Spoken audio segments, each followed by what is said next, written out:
Le pied, c'est quelque chose certainement que des problèmes que vous rencontrez régulièrement dans votre pratique quotidienne chez les patients.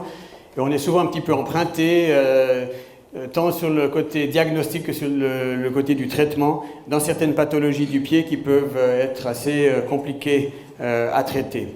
Avant de m'attacher directement à l'avant-pied, au problème de l'avant-pied, j'aimerais juste rappeler un petit peu la position du pied, en fait, pas seulement en médecine, mais le pied a un rôle tout particulier en histoire déjà.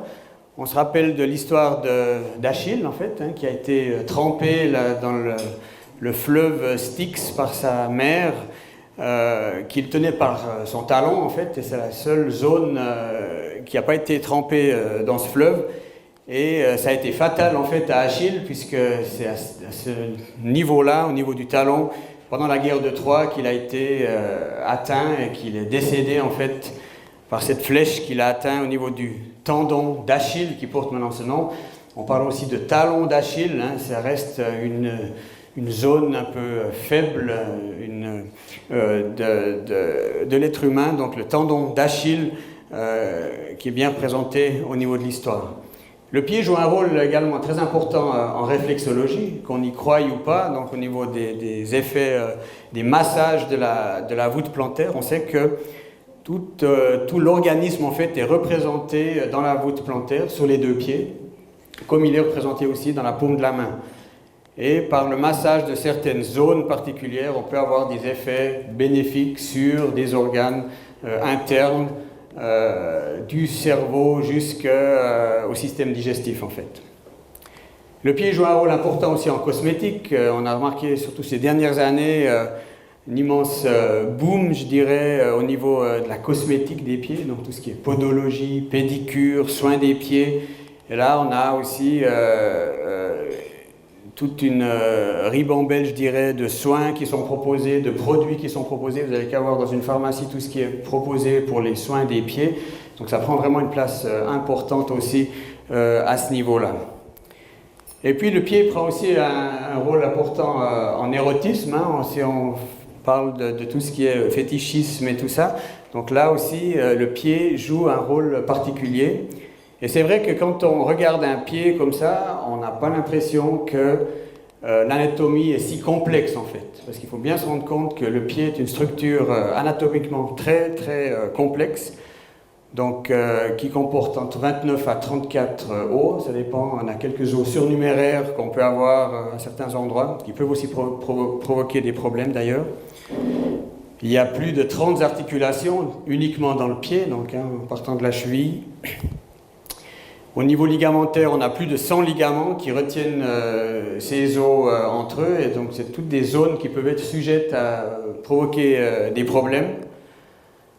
Le pied est actionné, je dirais, par 33 muscles, si on prend la musculature extrinsèque et intrinsèque du pied. Donc c'est vraiment une structure très complexe. Il y a 3 artères principales et 5 nerfs majeurs qui innervent le pied et qui peuvent aussi occasionner des problèmes. Donc l'anatomie, c'est vrai que quand on examine un pied, il faut avoir un petit peu d'anatomie en tête. Parce que qu'est-ce qu'on va faire? On va essayer de rechercher une modification d'une structure anatomique, que ce soit une inflammation, une malformation ou autre. Et le but du traitement, en fait, c'est d'une part d'essayer de restaurer en fait l'anatomie, surtout si on se réfère aux possibilités de traitement chirurgicaux. Le pied est complexe aussi sur le plan biomécanique. On a des interactions très très serrées, je dirais, entre l'arrière-pied, le médio-pied et l'avant-pied. Donc le rapport de force entre l'avant-pied et l'arrière-pied pour la transmission de la charge lors du pas, que ce soit à la marche ou à la course, est très complexe aussi. Et c'est pas rare d'avoir des problèmes qui commencent peut-être au niveau de l'arrière-pied de la cheville, mais qui se répercutent après rapidement sur l'avant-pied, parce que le patient adopte une sorte de démarche de surcharge ou de décharge. Et souvent, on obtient des situations où on ne sait plus vraiment où le problème a commencé. Donc là aussi, il faut toujours bien penser au rapport entre l'arrière-pied et l'avant-pied. Quand vous examinez un patient, examinez le pied dans son ensemble, l'examinez à la marche. Donc il y a un examen clinique dynamique qui doit se faire, un examen clinique statique pour vraiment observer où sont les problèmes, où est-ce qu'il y a des défauts d'axe, qui peuvent après vous amener plus rapidement vers un diagnostic précis. Tout ça, c'est parce que le pied est soumis à des charges importantes dans la vie de tous les jours, que ce soit dans des activités sportives, dans des situations extrêmes. Ici, une ancienne danseuse du ballet Béjart d'ailleurs, ou dans la vie de tous les jours, on voit des situations extrêmes aussi en cas d'obésité, donc une personne là qui marche quasiment à côté de son pied, ou dans d'autres situations aussi qu'on retrouve fréquemment. On peut s'imaginer là les charges importantes au niveau de l'avant-pied, quand le pied est soumis à des contraintes de ce type-là lors du port de chaussures à haut talon. On va venir maintenant directement donc à tout ce qui est pathologie de l'avant-pied, et on peut en fait, je dirais, répartir ces pathologies en trois grandes catégories. Donc c'est surtout les malformations ou les déformations au niveau des orteils. Il y a des problèmes d'arthrose aussi, qui peuvent être une arthrose primaire ou une arthrose secondaire post-traumatique. Et des problèmes de surcharge, c'est une catégorie un peu diffuse comme ça, qui concerne en fait toute la surcharge de l'avant-pied, ce qu'on appelle communément les métatarsalgies, où là il y a pas mal de petits problèmes qui peuvent entrer de compte, qui sera important de bien distinguer. Au niveau des malformations, donc c'est souvent des malformations congénitales, donc qui sont présentes à la naissance, comme ici cette hallux duplex, comme on appelle, donc patient qui est né avec deux gros orteils. On peut avoir ça aussi au niveau du petit orteil, donc une duplicité aussi au niveau des orteils. J'ai même lu une fois qu'un patient indien ou chinois avait 14 orteils par pied. Donc là, si vous devez lui faire une cure d'orteil en marteau, il y en a pour un moment. Hein. Donc là, par exemple, une malformation, on peut imaginer les problèmes que ça peut engendrer lors du port de chaussures. C'est souvent des problèmes de pression en fait, au niveau de la malformation qui peuvent être douloureuses. Donc dans des cas comme ça, souvent, si le patient est symptomatique, on va proposer un traitement chirurgical. Dans ce cas-là, il y a même une petite anecdote, c'est un patient que j'ai traité à Zurich à l'époque, qui venait de l'ex-Yougoslavie, qui aurait dû se faire opérer en étant enfant déjà, parce qu'il était déjà gêné à ce moment-là. Et il avait déjà le rendez-vous pour l'opération, mais une semaine avant, le chirurgien orthopédique est décédé de façon mystérieuse. Donc ils ont pensé que c'était plutôt un mauvais présage, et il a renoncé à se faire opérer, donc il a continué à vivre comme ça, mais il voulait faire du football. Il était vraiment très très dérangé par cet avant-pied, si bien qu'on s'est quand même décidé à l'opérer, et puis bon, finalement ça s'est bien passé, tant pour lui que pour moi. On voit ici les parties qu'on a réséquées, donc peut-être pas vous donner beaucoup d'appétit, mais je vais passer rapidement là-dessus. Donc on voit le résultat radiologique aussi. Donc on a réséqué tout le rayon interne de ce gros orteil, et on a dû réorienter en fait l'articulation, la surface articulaire, afin de positionner le gros orteil dans une position anatomique. Mais il a pu reprendre la pratique de ses activités sportives, surtout le football, et il était très très content avec ça. Donc ça pour les malformations. Maintenant, ce qui nous concerne certainement plus fréquemment sont les déformations de l'avant-pied. Et là, il y a un grand groupe de déformations, c'est certainement l'hallux valgus, qui représente la majeure partie de nos interventions aussi, et de nos traitements de tous les problèmes de l'avant-pied. L'hallux valgus peut être isolé, ou il peut être associé à d'autres déformations des orteils avoisinants, des petits orteils.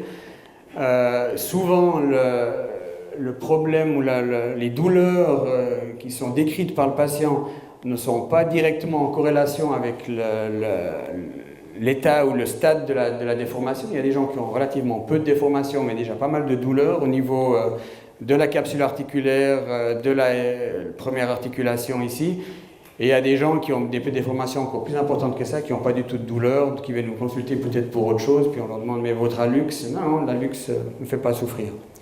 On peut avoir des déformations dites iatrogènes aussi, donc ici une situation après une correction d'orteil en marteau, qui a malheureusement pas eu une évolution favorable, donc avec une situation ici grotesque, je dirais, des orteils qui, on peut bien s'imaginer, présentent un problème surtout au niveau du port de la chaussure, mais aussi avec une conséquence au niveau de la plante du pied, avec une importante surcharge au niveau des têtes métatarsiennes, Là aussi, on peut le mettre en évidence avec une pédobarographie, mais on le voit directement sur la plante du pied où sont les points de pression et où le patient peut avoir des problèmes.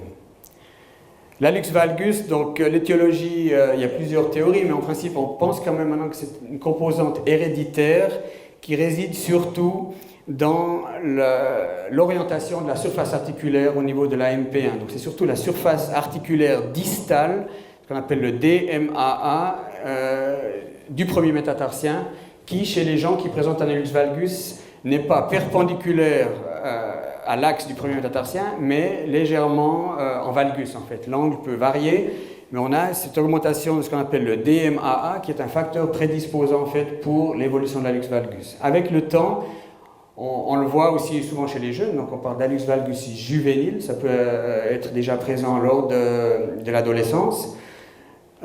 Cette prédisposition va faire que cette articulation va gentiment se décentrer, en fait, l'articulation du gros orteil. On aura un décentrage des os sésamoïdes et on aura surtout un décentrage des tendons qui agissent sur le gros orteil, le long extenseur et le long fléchisseur du gros orteil, qui, une fois qu'ils sont plus centrés sur l'articulation, vont agir en fait comme force déformante supplémentaire. C'est comme quand vous tirez sur la corde d'un arc, l'arc va se tendre en fait.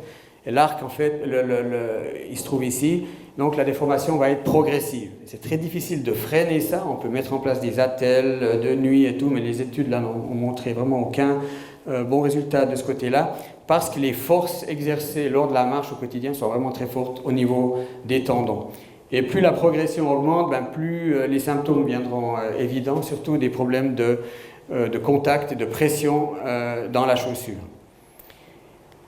Après, si la progression augmente encore, on va avoir comme conséquence des déformations des orteils parce que l'hallux va prendre de la place dans la chaussure et c'est surtout au niveau du deuxième orteil qu'on va avoir l'évolution ou la formation d'un orteil en marteau avec, dans ce cas-là, par exemple, même une luxation au niveau de l'articulation du deuxième rayon, de la MP2, parce que l'hallux vraiment prend trop de place et c'est un orteil qui n'aura plus la possibilité de se positionner correctement au sol. Donc à l'examen clinique, vous allez avoir principalement des douleurs au niveau de la tête du premier métatarsien. Sur la bourse, c'est une inflammation en fait, de la capsule articulaire. Il se forme ce qu'on appelle une pseudo-exostose, donc c'est la position d'os ici qui va se former en raison du contact en fait, dans la chaussure. Les douleurs peuvent après irradier proximalement le long de l'abducteur, donc dans cette partie-là du pied. Certains patients présentent des troubles neurologiques sur la surface du gros orteil parce que le nerf, en fait, ici, péroné superficiel, va être comprimé en raison de la pression. Et on observe aussi dans l'évolution, après, ce qu'on appelle des métatarsalgies de transfert. Donc le pied, on sait que cette articulation-là, à force de se déformer, va devenir insuffisante, va devenir hyperlaxe. Et la charge va se déplacer, au lieu d'être principalement sur le premier rayon, elle va se déplacer sur les petites têtes métatarsiennes, ce qui va engendrer aussi des douleurs, donc ce qu'on appelle les métatarsalgies de transfert. Ça, c'est important d'évaluer dans l'examen clinique, surtout peut-être chez le spécialiste, mais on remarque très bien qu'une fois que la déformation de l'hallux augmente, l'articulation, donc le premier rayon, comme on dit, devient un peu hypermobile. Donc on arrive à déplacer en fait le premier rayon vers le haut par rapport aux têtes des petits métatarsiens. On peut faire cette manœuvre facilement à l'examen clinique. Et c'est ce qui explique en fait les métatarsalgies de transfert parce que la charge va se faire de plus en plus à ce niveau-là et plus sous le premier rayon. Et par la chirurgie, le fait de recentrer l'articulation va restabiliser en fait l'articulation de la MP1, ce qui va aussi traiter indirectement les métatarsalgies de transfert parce que la répartition des forces va se refaire de façon harmonieuse et anatomique au niveau de l'avant-pied. Dans le diagnostic, on complète l'examen par un examen radiologique en général. C'est surtout pour avoir un peu une idée de comment se situe l'articulation de la MP1. Donc là, on voit une déformation typique en hallux valgus avec le décentrage des sésamoïdes. Et encore une fois, cette augmentation du DMAA, donc cette inclinaison marquée de cet angle de la surface articulaire du premier rayon. En principe, il faut faire des radiographies de tout le pied en charge, si possible, pour vraiment bien obtenir des indications sur les angles, tant l'angle de l'hallux que l'angle intermétatarsien entre le premier et le deuxième rayon. Donc il faut examiner le pied en charge. Donc l'examen classique, c'est un pied face-profil en charge.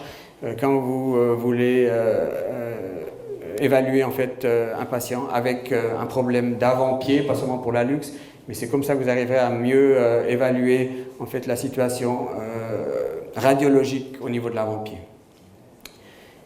Alors, qu'est-ce qu'on a comme possibilité de traitement? En principe, on va toujours essayer de commencer par un traitement conservateur, si c'est possible. Donc, si les patients n'ont encore rien fait jusqu'à maintenant, moi, je conseille quand même, en fonction de la morphologie du pied, d'essayer d'adapter un support plantaire. Souvent, l'hallux valgus est accompagné d'un pied plat qui peut être plus ou moins bien compensé. Donc, on a quand même un valgus qui se fait depuis l'arrière-pied et qui va augmenter en fait les charges sur le gros orteil.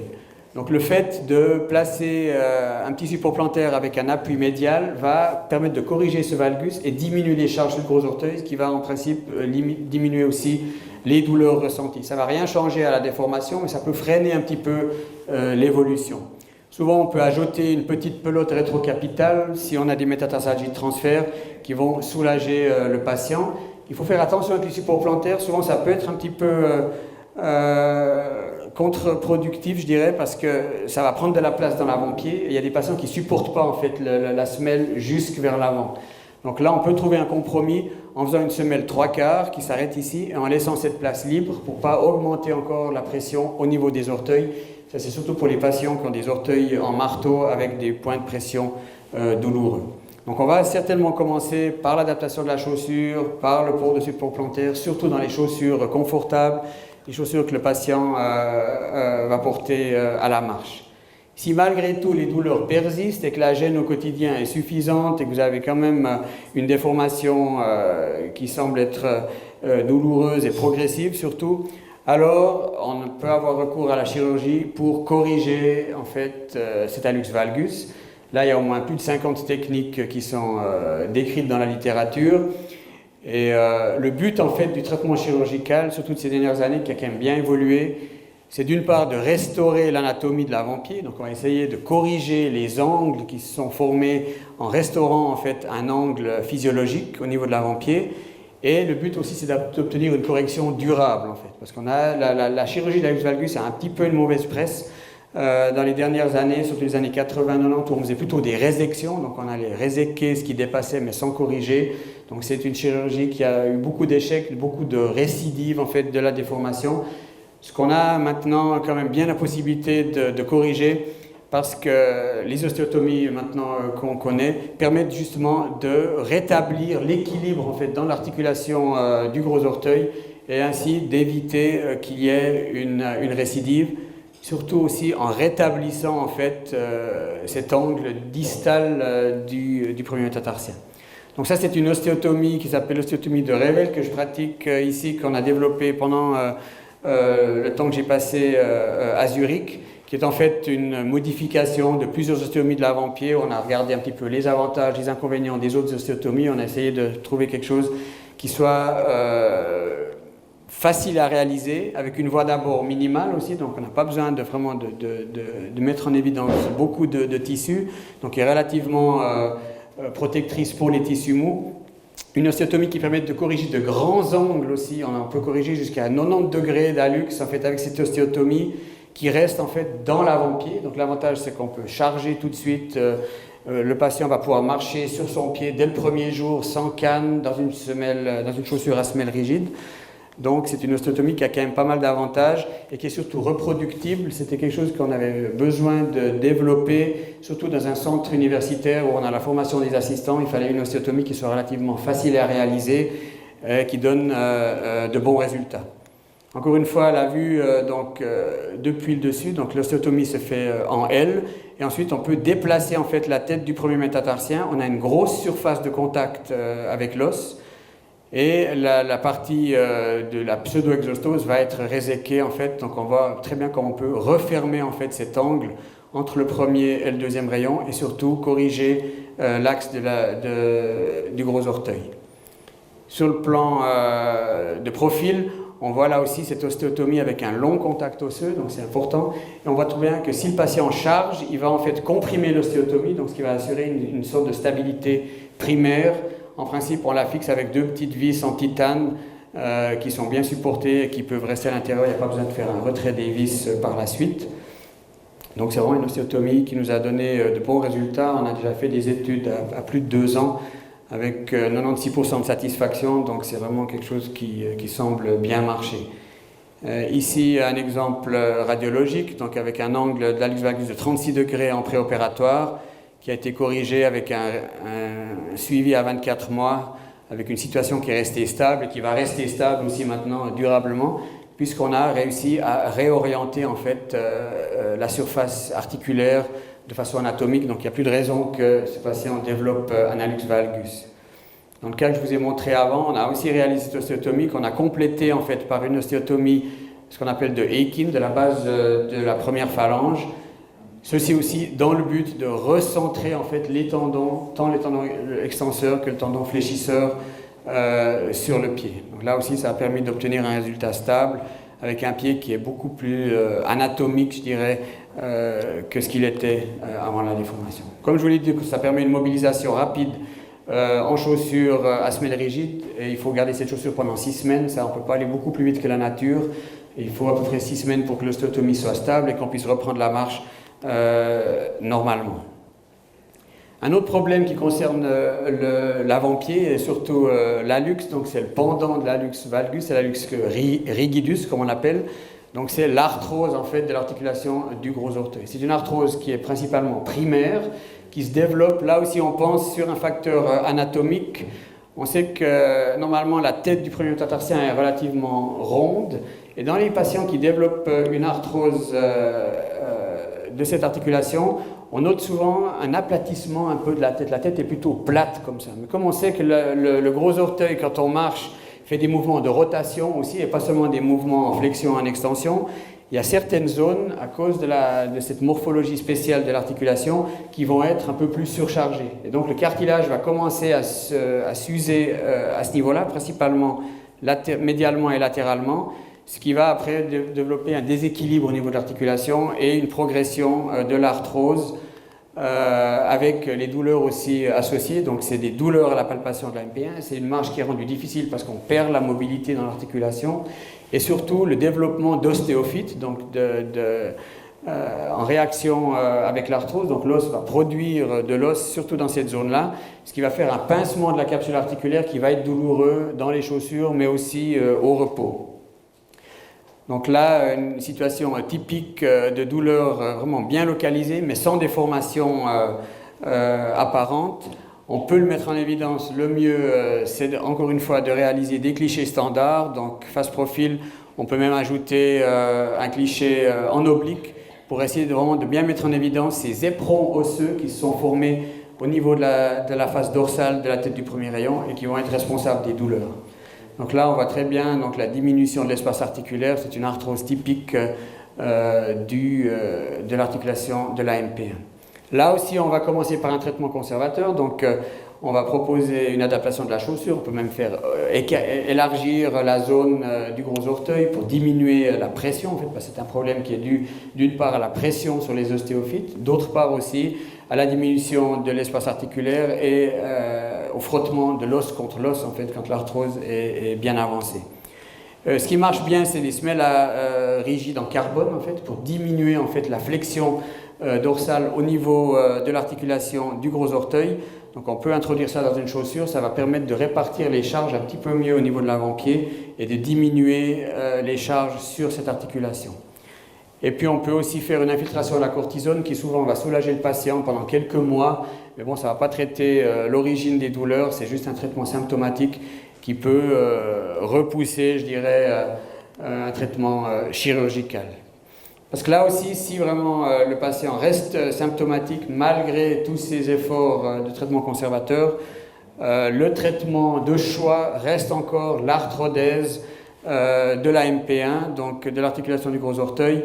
Là aussi, il y a plusieurs techniques d'arthrodèse, mais c'est important de la réaliser dans une position neutre, donc d'éviter un varus, d'éviter une extension dorsale, pour que le patient puisse porter une chaussure normale. Le but, c'est qu'il puisse continuer à porter une chaussure normale. Mais c'est vraiment un traitement qui donne une grosse amélioration au niveau des douleurs et très peu de gêne fonctionnelle. C'est étonnant comme les gens, après une arthrodèse de l'articulation du gros orteil, peuvent marcher normalement, on peut même pratiquer du sport, on peut faire de la course à pied. Donc là, il n'y a pas trop de soucis à ce niveau-là. Surtout si les articulations avoisinantes, principalement l'articulation du gros orteil et l'articulation ici de la base, sont intactes au moment de l'arthrodèse. Donc là, on a vraiment une bonne possibilité avec l'arthrodèse d'améliorer la situation de ces patients. Là aussi, on peut mobiliser dès le premier jour en charge totale dans une chaussure de ce type-là pour 6 semaines jusqu'à ce que l'arthrodèse soit guérie. Donc il n'y a pas besoin de porter des cannes. Donc c'est quand même relativement peu invalidant pour le patient en phase post-opératoire. Le dernier grand groupe donc, de douleurs au niveau de l'avant-pied, ce sont les métatarsalgies. Là, on a dans le diagnostic différentiel plusieurs types de pathologies. Donc ça peut être une fracture de fatigue qui peut donner des douleurs au niveau de l'avant-pied. On a la capsulite des articulations des petits orteils, en fait, qui est souvent vue dans un cas rhumatismal, mais qui peut aussi être iatrogène, comme je vais vous le montrer. Le névrome de Morton, qui est de plus en plus diagnostiqué, je dirais, maintenant qu'on a quand même, soit avec l'échographie, soit avec l'IRM, les possibilités de mettre en évidence ces modifications morphologiques. Et on a aussi des syndromes de surcharge chronique de l'avant-pied qui sont un peu diffus comme ça, qui peuvent donner des douleurs dans cette zone. La fracture de fatigue, typiquement, on a dans l'anamnèse quand même une charge inhabituelle. C'est quelqu'un qui a tout d'un coup augmenté les charges sur l'avant-pied. Ça peut être une visite d'une ville ou comme ça, marcher plusieurs heures d'affilée. Ça peut être un déménagement. Il y a plusieurs facteurs là qui peuvent déclencher ça, souvent anodins, mais qui peuvent provoquer ce qu'on appelle une fracture de fatigue, donc une surcharge au niveau d'un des os métatarsiens de l'avant-pied. On a principalement des douleurs à la charge et ce qu'on note souvent, c'est une tuméfaction en fait, de la zone concernée qui a de la peine à se résorber parce que tant que la fracture est active et pas guérie, les tissus mous environnants vont réagir.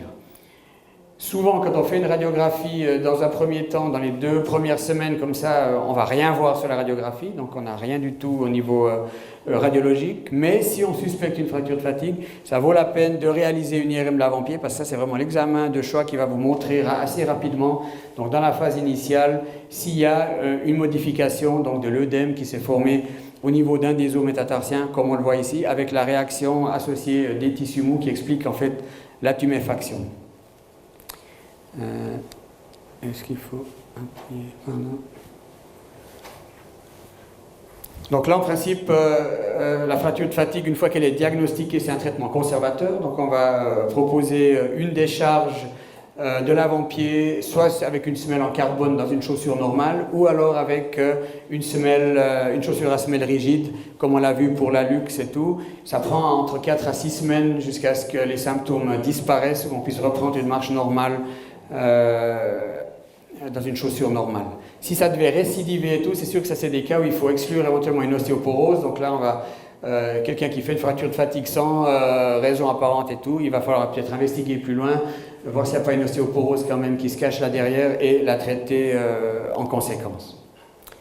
Un autre problème qui peut être assez difficile à traiter aussi au niveau de l'avant-pied, c'est ce qu'on appelle ces capsulites des articulations des petits orteils, donc la base des petits orteils, les MP2 à MP5, ça peut concerner. On voit ça souvent dans les arthrites rhumatoïdes avec la destruction qui se fait au niveau de l'articulation. On peut obtenir après une situation de luxation et de subluxation de cette articulation qui va être douloureuse parce que la tension sur la capsule articulaire va être plus marquée. Souvent on a des douleurs à la marche, on a une tuméfaction qui est plutôt au niveau de la région périarticulaire, une douleur localisée à la palpation et souvent aussi une instabilité, on arrive vraiment à luxer ses orteils vers le haut parce que l'articulation, surtout la capsule articulaire, a été détruite. Les arthrites rhumatoïdes, on en voit quand même de moins en moins maintenant parce que le traitement de base a quand même beaucoup progressé, mais il y a quand même pas mal de patients qui présentent des séquelles, soit primaires, soit après des interventions, qui peuvent aussi évoluer vers des instabilités au niveau de ces articulations-là. Donc c'est important de bien tester la stabilité de ces articulations quand on a un problème à ce niveau-là. Il y a un problème qui s'est développé de plus en plus ces derniers temps, que je vois souvent à la consultation, c'est ce qu'on appelle une instabilité iatrogène en fait de ces articulations-là, parce qu'on sait que, et ça je l'ai remarqué plusieurs fois, après des injections intra-articulaires répétées au niveau de ces petites articulations. Donc soyez prudents, si vous voulez injecter l'avant-pied avec de la cortisone, par exemple dans le cas d'un syndrome de Morton, vous avez une douleur diffuse et tout, il faut éviter d'injecter en intra-articulaire, parce que l'effet de la cortisone va tellement fragiliser la capsule que la capsule va être insuffisante et votre orteil va luxer vers le haut. Donc on a des luxations dorsales, même chroniques après, qui vont s'installer, douloureuses bien sûr, parce que d'une part la congruence articulaire est détruite, et ça peut amener rapidement à une arthrose en fait, de ces petites articulations qui va être difficile à traiter. Donc évitez en fait de faire des injections intra-articulaires de cortisone pour ces problèmes de l'avant-pied. Si vous devez faire une injection, il faut plutôt rester en périarticulaire. Là, vous allez éviter d'obtenir des situations de ce genre-là qui sont difficiles à traiter. On voit ici sur la radiographie cette luxation ici du deuxième orteil, avec une disparition de l'espace articulaire, mais ce n'est pas une usure en fait, c'est que l'orteil a glissé vers le haut. Autre problème de l'avant-pied que vous avez rencontré certainement souvent dans votre pratique quotidienne, c'est le névrome de Morton. Donc ça, c'est un diagnostic, je dirais, qui est venu de plus en plus fréquent maintenant. Je pense qu'avant l'ère de l'IRM, on avait peut-être l'échographie à disposition, mais c'était un peu plus difficile.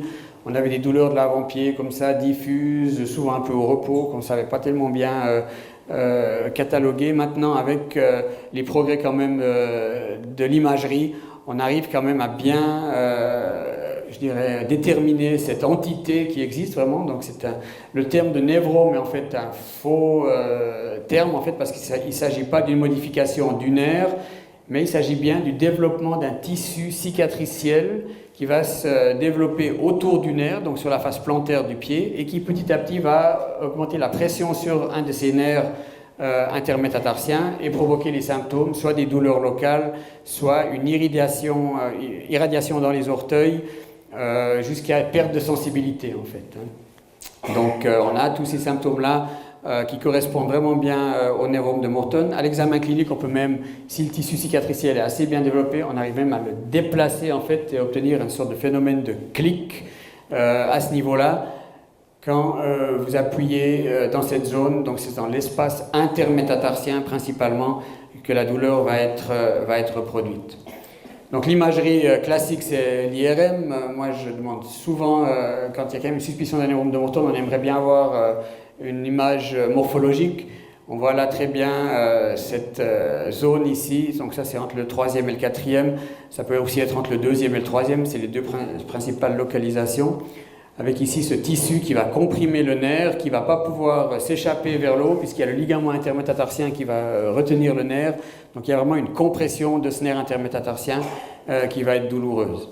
Ça peut être associé aussi à une bursite à ce niveau-là, donc le frottement mécanique de cette structure cicatricielle va engendrer en fait une production de liquide à ce niveau-là qui va augmenter les symptômes. C'est pour ça que les gens vous disent souvent « Ah, après 15-20 minutes, c'était plus possible de marcher, j'ai dû enlever ma chaussure ». Et là, les symptômes se résorbent, je dirais, provisoirement. Ce qui se passe, c'est qu'avec le frottement mécanique, ce liquide augmente à l'intérieur du pied et va augmenter la pression sur le nerf. Une fois qu'on diminue la charge, qu'on enlève la chaussure et tout, ça va pouvoir se répartir de nouveau différemment. C'est ce qui va provoquer le soulagement. Mais en fait, c'est un soulagement temporaire. D'autres problèmes qui peuvent survenir et qui peuvent provoquer ces métatarsalgies, donc des surcharges chroniques, sont surtout des déformations chroniques d'orteils, donc des orteils en marteau qui vont augmenter la charge sous l'avant-pied. On voit ça souvent dans le pied creux décompensé.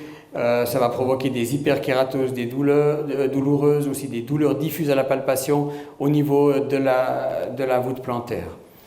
Le traitement va être conservateur dans un premier temps. Là aussi, on va essayer d'adapter les chaussures, on va mettre en place des supports plantaires pour décharger les zones concernées.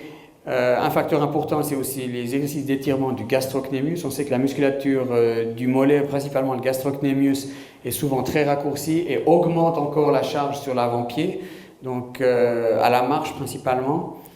On va proposer aussi de traiter ces zones hyperkératoses douloureuses. Ça peut soulager le patient, en tout cas temporairement. Et dans le cas d'un névrome de Morton, l'infiltration de la cortisone peut amener une amélioration des fois définitive. On peut le répéter 2 ou 3 fois en fonction de l'évolution. Mais là aussi, faites attention de bien injecter dans l'espace intermétatarsien. Et l'injection se fait depuis la zone dorsale du pied en fait. Si ça ne marche pas avec le traitement conservateur, donc là, en fonction de la morphologie de l'avant-pied, en fonction du problème présenté, il y a possibilité d'améliorer la situation par un traitement chirurgical. Souvent, ce sont des interventions combinées, comme on dit, donc avec ici, par exemple, un réalignement du premier rayon et des ostéotomies de raccourcissement des métatarsiens 2, 3, 4, dans le but de redonner une longueur, je dirais, harmonieuse aux têtes métatarsiennes. On a des situations où il y a, principalement le deuxième métatarsien montre une hyper longueur qui va aussi provoquer une zone de surcharge à cet endroit-là. Si vraiment on n'arrive pas à décharger ça avec des supports plantaires ou une chaussure, on peut rétablir en fait l'anatomie, encore une fois, rétablir l'anatomie de l'avant-pied afin d'améliorer la situation. Il y a certains cas extrêmes avec un raccourcissement majeur du gastrocnémus où on peut même rallonger en fait ce tendon du gastrocnémus. On le fait ça souvent chez des patients diabétiques qui ont des ulcères qui n'arrivent pas à guérir à cause de l'hyperpression. Et ça marche très bien. Le fait de rallonger le gastrocnémus va diminuer la pression sur la plante du pied et permettre à l'ulcère de guérir. Pour terminer, en cas d'excision, en cas de problème de Morton réfractaire aussi au traitement conservateur, on peut aller exciser ce nerf.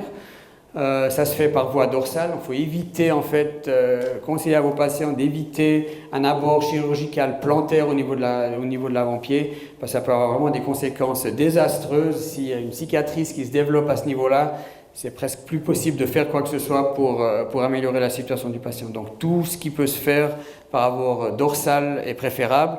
Et on peut très bien retirer en fait un névrome de Morton par abord dorsal. Ça se fait de façon classique et ne laisse pas de séquelles au niveau de la plante du pied. Voilà un peu en résumé un survol, je dirais, de tout ce qui est pathologie de l'avant-pied. Comme vous avez vu, c'est complexe, mais je pense que pour vous, ce qu'il faut retenir, c'est d'essayer d'être anatomique, donc de penser quand vous examinez l'avant-pied, que vous examinez des structures anatomiques, à l'examen clinique déjà, demandez un examen radiologique complémentaire qui va vous permettre peut-être de préciser votre diagnostic. On peut essayer par des méthodes conservatrices dans un premier temps si ça n'a pas été le cas jusqu'à maintenant. Donc l'adaptation des chaussures, la mise en place de supports est certainement quelque chose qui peut amener à des améliorations, à aider à freiner la progression des déformations. Si malgré tout le traitement conservateur n'est pas satisfaisant, j'ai essayé de vous présenter ici quelques possibilités au niveau de la chirurgie. La chirurgie du pied, de l'avant-pied en général, a fait quand même d'énormes progrès ces dernières années. On a mis au point des techniques qui sont vraiment respectueuse de l'anatomie du pied dans le but de rétablir en fait une anatomie normale et aussi une fonction normale de l'avant-pied pour le bien des patients. Voilà, merci pour votre attention.